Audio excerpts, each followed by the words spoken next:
Olá, tudo bem? Seja bem-vindo ao canal Meu Momento com Deus. Nessa ocasião nós teremos o nosso tão precioso estudo guiado.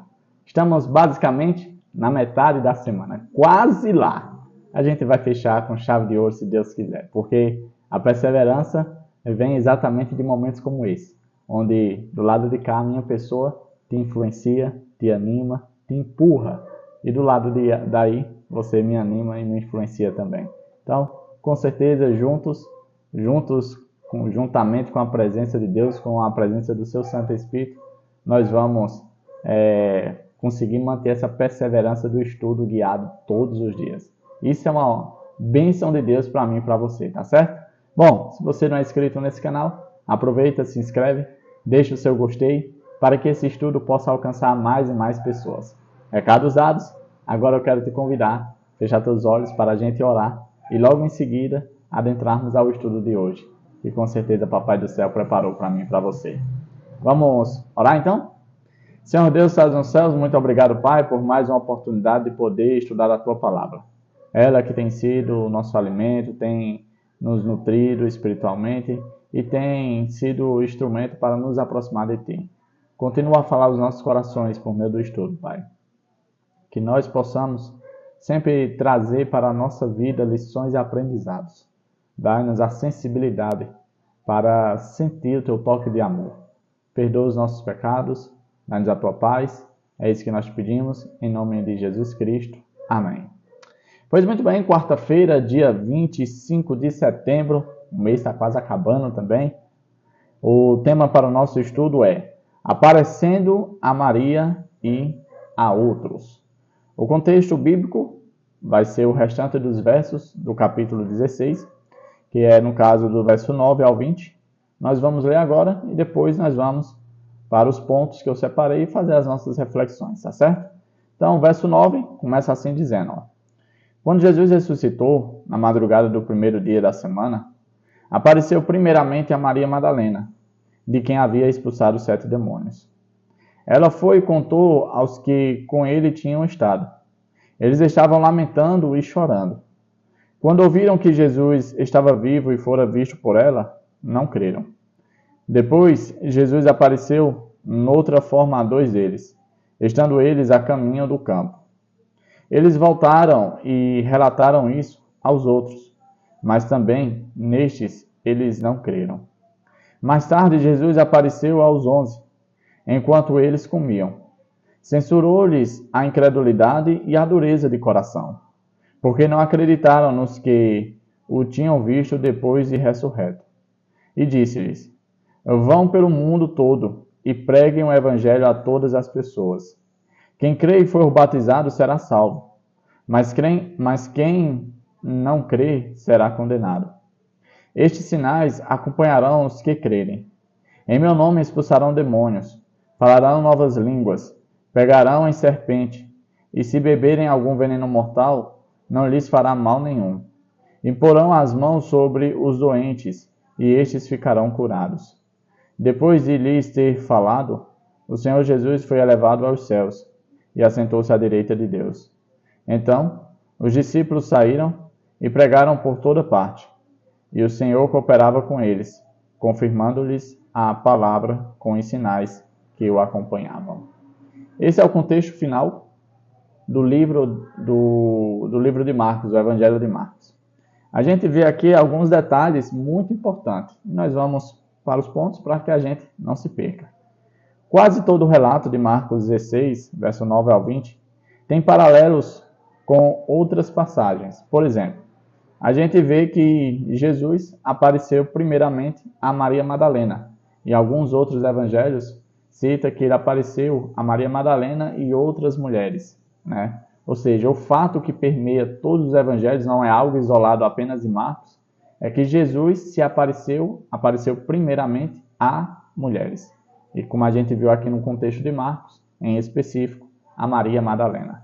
Daqui a pouco a gente vai entrar nesse detalhe por que Jesus apareceu primeiro às mulheres e não aos seus amigos e não aos seus discípulos, tá certo?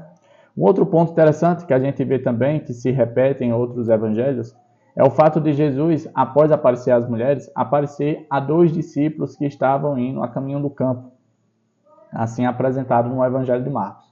Lá no Evangelho de Lucas, narra esses dois indo a caminho de Emaús, que é uma história bastante conhecida, né, que a gente lembra e traz à memória, onde os discípulos, quando conversavam ali com Jesus e eles não tinham percebido que era Jesus, eles depois comentam e falam: olha, enquanto nós falávamos com ele, era como se nós sentíssemos o nosso coração arder, né? Ou seja, o coração reconhecia Jesus, mas a vista, os olhos, não conseguia enxergar Jesus. E a gente vê que, vamos dizer assim, o quão facilmente a gente pode ser enganado com os nossos olhos carnais. Ainda bem que eu e você não devemos ser conduzidos com aquilo que a gente vê, mas com aquilo que a gente sente arder no nosso coração. Um outro ponto também é que depois de Jesus aparecer esses dois, também Jesus aparece aos 11 discípulos, porque Judas não estava mais lá e por isso somente aos 11, ou seja, a todos os discípulos. E nessa aparição acontecem algumas coisas interessantes. A primeira pessoa a ver Jesus vivo foi Maria Madalena. E quais são as implicações nisso? Interessante que quando a gente conversa com algumas pessoas, elas levantam um ponto de que a Bíblia é machista, né? Que a Bíblia só enaltecia a posição masculina, que as mulheres não eram tratadas como gente, que não sei o que e tal e tal. De fato, tem esses relatos, mas esse não é o comportamento ou a posição de Deus.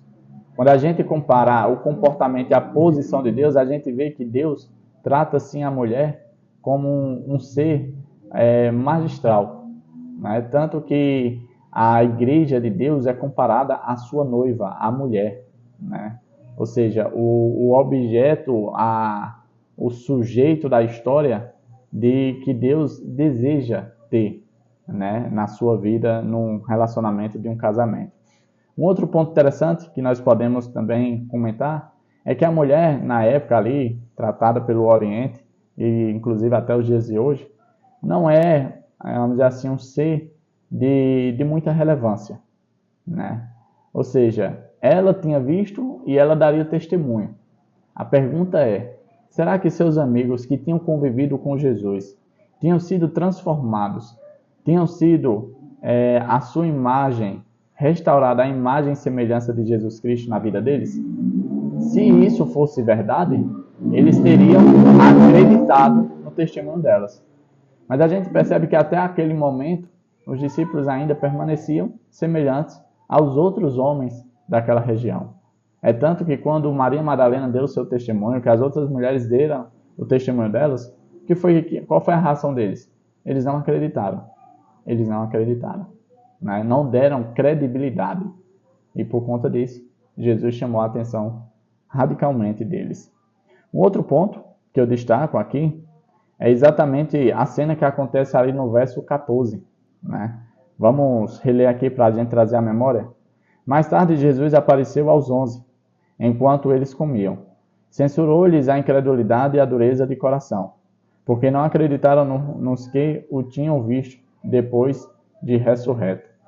Interessante essa cena, porque se a notícia tivesse sido dada pelos homens, possivelmente as pessoas iriam dizer que essa notícia, né, esse relato, esse testemunho era um testemunho falso.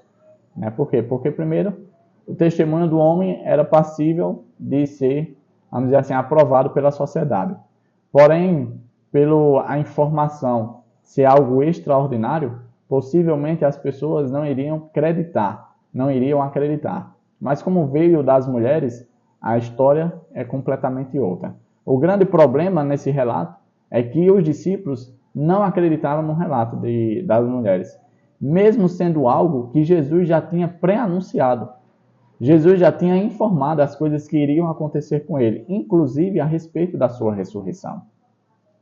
A Bíblia dá o detalhe que eles estavam vivendo uma situação de luto. Estavam tristes e chorando. Estavam devastados. E quando Maria Madalena traz aquele relato, um relato de, vamos dizer assim, de felicidade, de ânimo, um relato surpreendente, eles deveriam tomar aquele relato como, vamos dizer assim, a melhor notícia do dia e da vida deles. Mas não, eles continuaram se apegando à sua tristeza. E é isso que muitas vezes acontece comigo e com você. Às vezes passamos por situações difíceis na vida e ao invés de nos apegarmos a boas notícias que surgem ao nosso redor, a gente segue se abraçando com aquilo que trouxe tanta tristeza para nós. A gente segue sofrendo com coisas que talvez fogem ao nosso controle, coisas que possivelmente já estão até mesmo no passado e que ainda continuam nos machucando. Veja que a Maria Madalena e as mulheres trouxe uma notícia maravilhosa. Olha, Jesus ressuscitou, eu vi ele. Mas o que foi que eles continuaram vivendo? Tristeza e chorando, se lamentando. E Jesus fortemente critica a posição deles, dizendo, olha, vocês são homens de coração duro, vocês precisam melhorar nesse aspecto. Não deve ser assim. Um outro ponto que eu destaquei aqui, é o último ponto do nosso estudo, diz assim, entretanto, a proclamação posterior, ousada e inabalável do Cristo ressuscitado e a esperança que ela oferece são evidências da veracidade de suas afirmações. Veja que após Jesus chamar a atenção deles e os repreender, Jesus comissiona eles, né? Ele diz, olha, vocês erraram, mas vocês têm uma missão a cumprir agora e vocês não podem falhar nessa missão. Vocês devem ir e pregar o evangelho a todas as pessoas. Quem crê no que vocês estão falando será salvo. Aquele que crê e for batizado será salvo. Aquele que não crê, ele será condenado, porque não creu. E que prova, que meios vocês vão utilizar para afirmar que a mensagem de vocês é verdadeira? Aí a Bíblia apresenta que esses homens iriam manifestar sinais, milagres, prodígios. Iriam curar, iriam expulsar demônios.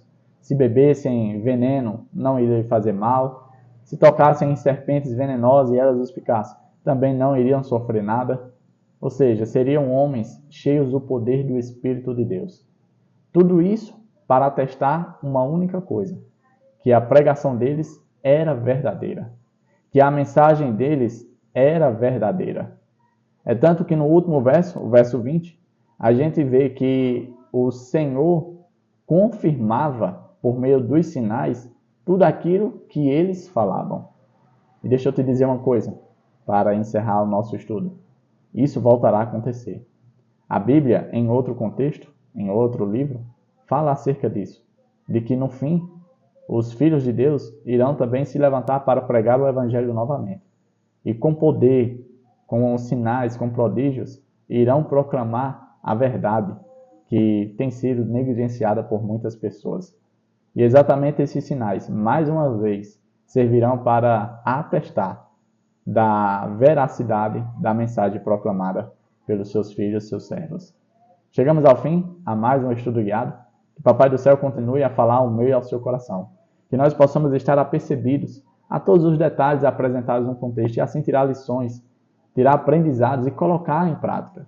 Porque não adianta nada nós debatermos, nós conversarmos sobre o assunto, nós detalharmos o assunto e nada mudar na nossa vida. Alguma coisa tem que mudar. Algo bom tem que acontecer, como diz a música. Tá certo? É isso. Papai do Céu te abençoe. Te traga aqui novamente amanhã. Até a próxima e tchau, tchau.